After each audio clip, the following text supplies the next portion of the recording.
Sunday, September 14th, 2025. Welcome to a special in-depth episode where we take a close look at a story that touches every corner of our democracy. Today we're unpacking a single, sweeping development in election administration, the expansion of citizenship checks through the SAVE program under a broad Trump-era overhaul. It's a story that spans policy, technology, and the way states balance security with civil rights. I'll lay out what happened, who's affected, what's at stake, and what to watch for next, all through the lens of one major shift in election operations. If you've ever wondered how voter eligibility is verified at scale, this episode is for you. We're going beyond headlines to understand the mechanisms, the debates, and the potential consequences for trust in elections. And as always, we'll connect the dots to how this could affect you, your neighbors, and the integrity of the process. So let's dive in and take a careful look at the upgrade that went into effect on August 15th, 2025, and what it means as of today, September 14th, 2025. This is a story about power, privacy, and responsibility in our voting systems, and it deserves careful listening.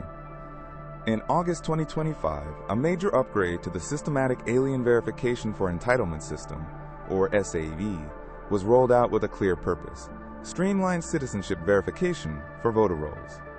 The upgrade made SAVE access free for states, introduced bulk search capabilities, and allowed election offices to process lists of names rather than running single queries. The net effect was a dramatic acceleration and expansion of federal citizenship checks across state election systems. By September 14, 2025, more than 33 million voter records had been checked using SAV. That number marks a notable milestone in how states verify eligibility and how federal tools interact with local election administrations. Officials say roughly 80% of checks occurred after the upgrade, underscoring how central the upgrade was to the current workflow. Under this framework, election officials can submit the voter's name, date of birth, and the last 4 digits of their social security number to see whether a person appears to be a U.S. citizen. SAVE returns an automated match for most records, with a small percentage requiring manual review. In practice, this means large-scale screening can be conducted more quickly, but it also raises questions about accuracy, privacy, and the potential for false positives. The rollout spans 21 states and 29 local governments that registered to use SAVE, signaling broad adoption across a mix of urban and rural areas and a range of administrative capacities. Yet adoption isn't universal, and critics warn that even with automation, the risk of incorrect matches or overreach remains a concern. States retain authority to act on the results, which places a significant degree of discretion in the hands of state and local officials. Looking at the big picture, this shift reflects broader tensions in contemporary election administration: how to secure elections without disenfranchising eligible voters, how to modernize data tools while protecting privacy, and how to manage the legal and political landscape that can quickly shift with changes in leadership. The practical implications are nuanced. For some communities, faster cross-checks could improve accuracy on voter rolls and reduce errors. For others, there's worry about privacy gaps, data sharing across agencies, and the possibility of misclassification.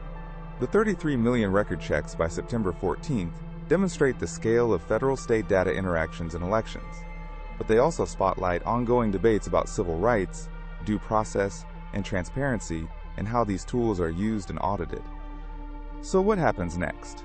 If this level of verification remains in place, we'll likely see continued refinement of the automated match processes and more detailed guidelines around manual reviews and error correction. Legal challenges may intensify around privacy protections and the scope of government access to personal data in the electoral context. Advocates will push for clear standards on data retention, minimization, and accountability, while election officials will argue that these checks help keep election rolls clean and reduce the risk of ineligible participation. This story matters beyond the technical details because it touches core questions about trust in democracy. When citizens learn that their information could be used to verify citizenship on a national scale, conversations about consent, oversight, and the purpose of such data become urgent. The SAVE upgrade itself, a practical tool that enables bulk lookups and free access, forces communities to weigh efficiency against safeguards and civil rights protections. As we watch how 21 states and 29 localities implement and respond to results, We'll gain insight into how much centralized verification should play a role in elections, and where the line should be drawn to protect both security and the rights of voters. To summarize what's important going forward, keep an eye on action items and key dates that shape policy and practice.